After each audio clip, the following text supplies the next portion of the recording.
Alright, we're gonna try something new here and we'll see what happens with it. Maybe we'll get onto some different projects and cooler projects as we go. But this will be our first one, is our 87 d-100 Cummins swap.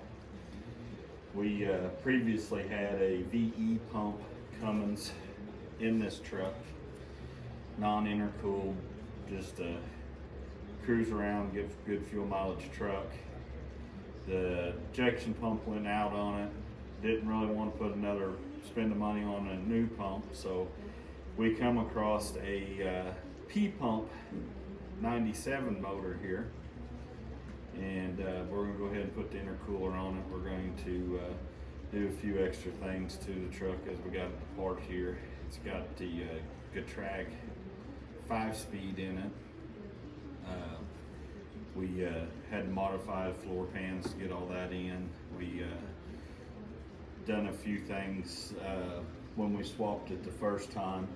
We was wanting to show some people on these fuel lines. I've had several people ask me when I reply on Facebook and stuff about the fuel lines and how we done it. And what we done is just used our stock fuel tank, which it was a carbureted truck, so we don't have a pump in the tank. It's just a stock fuel tank. And coming up the passenger side frame rail is where the fuel lines come from the factory on this particular truck. So anything previous to 87, 88 actually, is gonna have this same style fuel lines on it. And what we done is connected those fuel lines, cut them back here farther, connected onto them. Dodge conveniently put clips on the frame rail for these lines to go straight across the frame rail and come up to your fuel pump on the driver's side. So without having to change your fuel tank and do all the stuff, which it's hard to change a fuel tank on a short bed truck because the fuel tank is different in between a 3/4 ton truck. So in this way here, we could use our original fuel tank and we could use existing clips on the frame rail to hold everything. It just works really clean. It's a nice setup the way it works like that.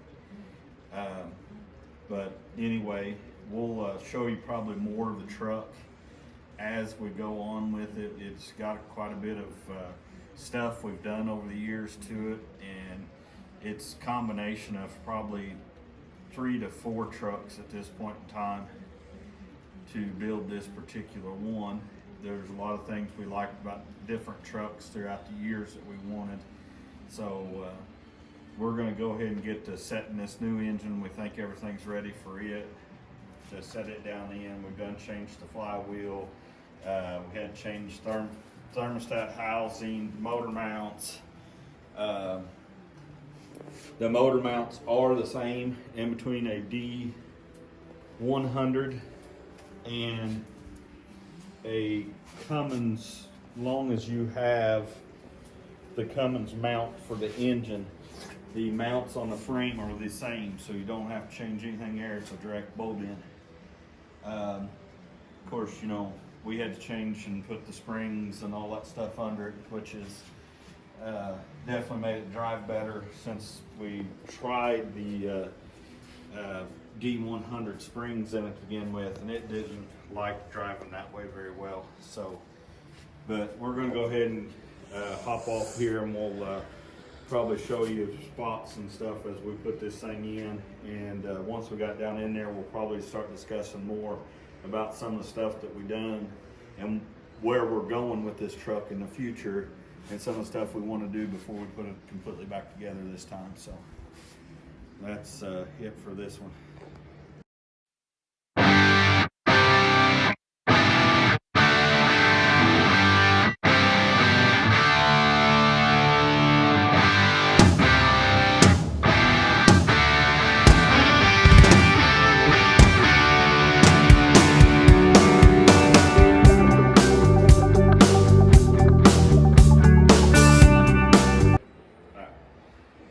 We got it set down in there.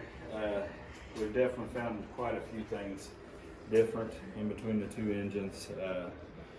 This one didn't want to fall into place just as good as the old one did, but they're really tight to begin with. They don't really fit in these trucks, but that's about as far as we can go for right now, because we have the transmission tore down. We're gonna have my transmission guy look at it and see what he thinks about it. And we've got some synchronizers. It looks like it's got some bad wear on them. It had a real bad rattle in it. We drove it a bunch of miles with the rattle in it, but anyway, it needs to be looked at, and we'll get the transmission back in it. We're going to go ahead and start getting the doghouse on it, where we can start getting the intercooler and everything plumbed. This truck has the van lower control arms on it, so it's already lowered a little bit there. We took some out of the springs on the front of it, but we're not really happy with the ride height yet. We still like to go down farther. We found a company that's making a spindle, 2-inch lowering spindle for it now, and we'd like to take and put the 2-inch lowering spindle on it, but we're going to have to cut the wheel wells out of the fenders and modify those where we have enough clearance for the tires to go up into. So we're not in any big rush quite yet to get the fenders and all that stuff back on it, but we would like to start getting the intercooling, plumbing, and try to figure out how to mount a condenser on the front of this thing. We really like to get air conditioner going on it, and but I believe that'll be it for this episode. And just stick with us here, and we'll try to get some out as we go. It's going to be a project. We'll probably jump around different cars.